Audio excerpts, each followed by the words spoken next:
ಈ ನಡುವೆ ಕುಮಾರಸ್ವಾಮಿ ವಿರುದ್ಧ ಏನೋ ನಿರ್ಣಾಯಕ ಹೋರಾಟಕ್ಕೆ ಮುಖ್ಯಮಂತ್ರಿಗಳು ಮುಂದಾಗಿದ್ದಾರಾ ಅಂತ ಕಾಂಗ್ರೆಸ್ ಒಕ್ಕಲಿಗ ಶಾಸಕರ ಸಭೆಯನ್ನ ಕರೆದಿದ್ದಾರೆ ಮುಖ್ಯಮಂತ್ರಿ ಸಿದ್ದರಾಮಯ್ಯ.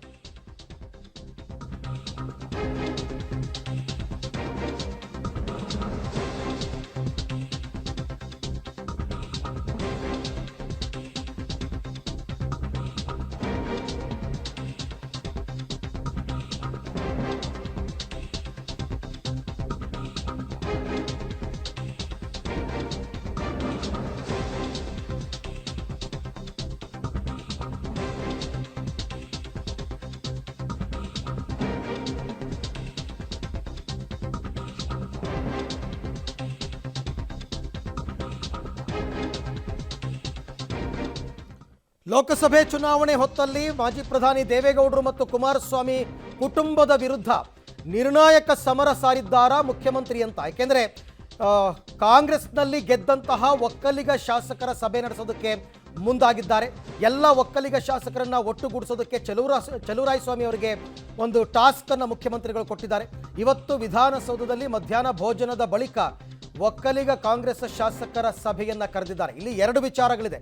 ಒಂದು, ಸದ್ಯದಲ್ಲೇ ರಾಜ್ಯಸಭಾ ಚುನಾವಣೆ ಕೂಡ ಬರ್ತಾ ಇದೆ. ಒಂದಷ್ಟು ಕಾಂಗ್ರೆಸ್ ಶಾಸಕರ ಓಟನ್ನು ಸೆಳೆಯೋದಕ್ಕೆ ಮೈತ್ರಿ ಪಕ್ಷಗಳು ತಯಾರಿಯನ್ನು ಮಾಡ್ಕೊಳ್ತಾ ಇವೆ.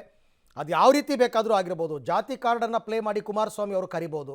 ಸೊ ಹಾಗಾಗಬಾರ್ದು ಅನ್ನೋ ಕಾರಣಕ್ಕೆ ಸಿದ್ದರಾಮಯ್ಯನವರು ಈ ನಿರ್ಧಾರಕ್ಕೆ ಬಂದಿದ್ದಾರೆ. ಇದ್ರ ಜೊತೆಗೆ ಮೊನ್ನೆ ಎಲ್ಲ ನೀವು ಅಬ್ಸರ್ವ್ ಮಾಡಿದ್ದೀರಾ, ಇನ್ಕ್ಲೂಡಿಂಗ್ ಸೆಷನ್ ನೇರವಾಗಿ ಅವರು ಟಾರ್ಗೆಟ್ ಮಾಡಿ ಮಾತನಾಡಿರ್ತಕ್ಕಂಥದ್ದು ಕುಮಾರಸ್ವಾಮಿ ಅವರನ್ನ, ದೇವೇಗೌಡರನ್ನ ಮತ್ತು ಮೈತ್ರಿಯನ್ನು. BJPಗಿಂತಲೂ ಹೆಚ್ಚಾಗಿ ಅವರು ಟಾರ್ಗೆಟ್ ಮಾಡಿದ್ದು JDS ಅನ್ನು.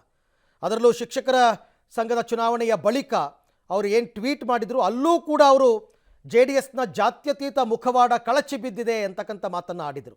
ಸದನದಲ್ಲೂ ಕೂಡ ಮಾತನಾಡಿದರು. ಈ ಬಗ್ಗೆ ಮತ್ತಷ್ಟು ಮಾಹಿತಿ ನನ್ನ ಕೊಲೀಗ್ ರವೀಶ್ ಅವರಿಂದ ಪಡ್ಕೊಳ್ಳೋಣ. ಎಸ್ ರವೀಶ್, ಈಗ ಕಾಂಗ್ರೆಸ್ ಒಕ್ಕಲಿಗ ಶಾಸಕರನ್ನ ಸಿದ್ದರಾಮಯ್ಯನವರು ಒಟ್ಟುಗೂಡಿಸ್ತಾ ಇರ್ತಕ್ಕಂಥದ್ದರ ಹಿನ್ನೆಲೆ ಏನು ರಾಜಕೀಯ ಲಾಭ ಇದರಿಂದ ಅಂತ?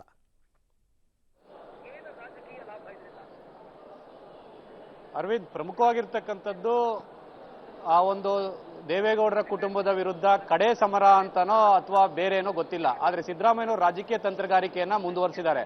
ಯಾಕೆಂದ್ರೆ ಪ್ರತಿ ವಿಧಾನಸಭೆ ಚುನಾವಣೆ ಮತ್ತೆ ಲೋಕಸಭೆ ಚುನಾವಣೆ ಬಂದಂತಹ ಸಂದರ್ಭದಲ್ಲಿ ಕೂಡ ಹಳೆ ಮೈಸೂರು ಭಾಗದ ಒಂದು ರೀತಿಯಲ್ಲಿ ಬೇರೆ ಬೇರೆ ರೀತಿಯ ಮತ ಕ್ರೋಢೀಕರಣಕ್ಕಾಗಿ ಪ್ಲಾನ್ ಮಾಡ್ಕೊಳ್ಳೋದು ಕೂಡ ನಾವು ನೋಡಿದ್ದೇವೆ. ಈ ಹಿನ್ನೆಲೆಯಲ್ಲಿ ಎಲ್ಲ ಒಂದ್ ಕಡೆ ಹಳೆ ಮೈಸೂರು ಭಾಗದ ರಾಜಕಾರಣವನ್ನ ಬದಲಾಯಿಸುವಂತಹ ಸ್ಟ್ರಾಟಜಿಗೆ ಸಿದ್ದರಾಮಯ್ಯನವರು ಮತ್ತೆ ಕೈ ಹಾಕಿದ್ದಾರೆ ಅನ್ನೋದು ಕೂಡ ಸ್ಪಷ್ಟವಾಗುತ್ತೆ.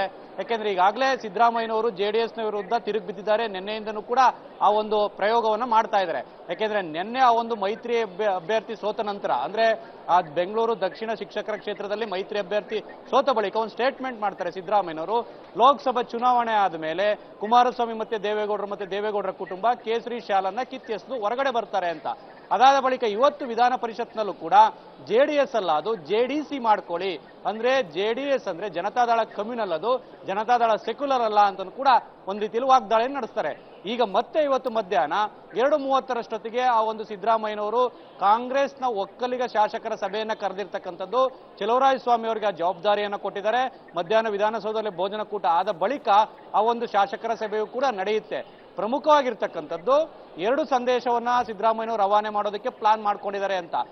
ಮೈಸೂರು ಭಾಗ, ಮಂಡ್ಯ ಮತ್ತೆ ಹಾಸನ, ಬೆಂಗಳೂರು ಗ್ರಾಮಾಂತರ, ಈ ವಿಚಾರಗಳಿಗಾಗಿ ಒಂದ್ ರೀತಿಯಲ್ಲಿ ಬೇರೆ ಬೇರೆ ರೀತಿಯ ಚುನಾವಣಾ ಸ್ಟ್ರಾಟಜಿಯನ್ನ ಮಾಡೋದು, ಜೊತೆಗೆ DK ಶಿವಕುಮಾರ್ ಕೂಡ ಪರೋಕ್ಷ ಸಂದೇಶವನ್ನು ರವಾನೆ ಮಾಡೋದು ಇರಬಹುದು ಅಂತ ಹೇಳಲಾಗ್ತಾ ಇದೆ.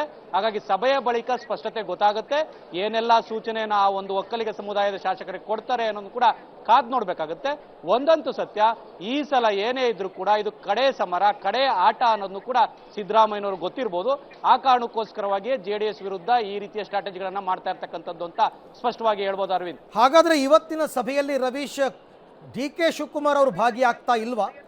ಅದು ಒಂದು ವೇಳೆ ಅವರು ಭಾಗಿಯಾಗಲಿಲ್ಲ ಅಂತಂದ್ರೆ ಎಗೈನ್ ಇವರಿಬ್ಬರ ನಡುವೆ ಭಿನ್ನಮತ ಇದೆ ಅಂತಕ್ಕಂಥ ಮೆಸೇಜ್ ಪಾಸ್ ಆಗಲ್ವಾ? ಅರವಿಂದ್, ಖಂಡಿತವಾಗಿ ಕೂಡ ಆ ರೀತಿಯ ರಾಜಕೀಯ ಚರ್ಚೆಗಳು ಕೂಡ ನಡೆಯುತ್ತೆ. ಯಾಕೆಂದ್ರೆ DK ಶಿವಕುಮಾರ್ ಅವರು ಕನಕಪುರದ ಅವರ ಕ್ಷೇತ್ರದ ಕಾರ್ಯಕ್ರಮದಲ್ಲಿ ಭಾಗವಹಿಸೋದಕ್ಕೆ ಈಗಾಗಲೇ ತೆರಳಿದ್ದಾರೆ. ಕನಕಪುರದಲ್ಲೂ ಕೂಡ ಈಗಾಗಲೇ ಇರ್ತಕ್ಕಂಥದ್ದು. ಆ ಕಾರಣಕ್ಕೋಸ್ಕರವಾಗಿ ಡಿ ಕೆ ಶಿವಕುಮಾರ್ ಅವರು ಭಾಗವಹಿಸಲ್ಲ ಅಂತ ಕಾಂಗ್ರೆಸ್ನ ಒಕ್ಕಲಿಗ ಶಾಸಕರು ಕೂಡ ಹೇಳ್ಬೋದು. ಆದ್ರೆ ಅದನ್ನ ಆ ಒಂದು ಬಿಜೆಪಿ ಮತ್ತೆ ಜೆಡಿಎಸ್ ಅಸ್ತ್ರವನ್ನಾಗಿ ಬಳಸ್ಕೊಳ್ತಾರೆ. ಅಂದ್ರೆ ಒಕ್ಕಲಿಗ ಶಾಸಕರ ಸಭೆಯಲ್ಲಿ ಡಿ ಕೆ ಶಿ ಅವರನ್ನ ಹೊರತುಪಡಿಸಿ ಇವ್ರನ್ನ ಕರೆದಿರ್ತಕ್ಕಂಥ ಸ್ಟ್ರಾಟಜಿ ಎಲ್ಲೋ ಒಂದ್ ಕಡೆ ಡಿ ಕೆ ಶಿವಕುಮಾರ್ ವಿರುದ್ಧನೂ ಇರಬಹುದಾ ಅಂತ ಕೂಡ ಇವರು ಬಳಸ್ಕೊಳ್ತಾರೆ. ಹಾಗಾಗಿ ಅಂತಿಮವಾಗಿ ಆ ಒಂದು ಸಭೆಯಲ್ಲಿ ಯಾವ ರೀತಿಯ ಸಂದೇಶ ರವಾನೆ ಆಗುತ್ತೆ ಅನ್ನೋ ಆಧಾರದ ಮೇಲೆ ಎಲ್ಲವೂ ಕೂಡ ಸ್ಪಷ್ಟವಾಗುತ್ತೆ ಅಂತಾನೆ ಹೇಳ್ಬೋದು. Aravind. Okay Ravish, thank you. ತಮ್ಮ ಎಲ್ಲ ಮಾಹಿತಿಗಾಗಿ ಧನ್ಯವಾದ. ನಾವು ಒಂದು ಆ್ಯಂಗಲ್ನಲ್ಲಿ ಯೋಚನೆ ಮಾಡಿದ್ರೆ ರಾಜಕೀಯದಲ್ಲಿ ಪಳಗಿರ್ತಕ್ಕಂಥ ಸಿದ್ದರಾಮಯ್ಯನವರು 10 ಆ್ಯಂಗಲ್ನಲ್ಲಿ ಯೋಚನೆ ಮಾಡಿರ್ತಾರೆ. ಪ್ರಮುಖವಾಗಿ ಈ ಥರ ಸಭೆಯನ್ನು ಕರೆದ್ರೆ, ಒಂದು ಸಮುದಾಯದ ಶಾಸಕರ ಸಭೆಯನ್ನು ಕರೆದ್ರೆ ಅದು ಯಾವ ರೀತಿ ಮೆಸೇಜನ್ನು ರಾಜ್ಯದ ಜನತೆಗೆ ತಲುಪಿಸುತ್ತೆ ಅಂತಕ್ಕಂಥದ್ದು ಅಷ್ಟು ಕನಿಷ್ಠ ವಿಚಾರ ಅವ್ರಿಗೆ ಗೊತ್ತಿಲ್ಲ ಅಂತೇನಲ್ಲ, ಬಟ್ ಉದ್ದೇಶನೂ ಕೂಡ ಅದೇ ಇರಬಹುದು ಅಂತ ಅನ್ನಿಸ್ತಾ ಇದೆ.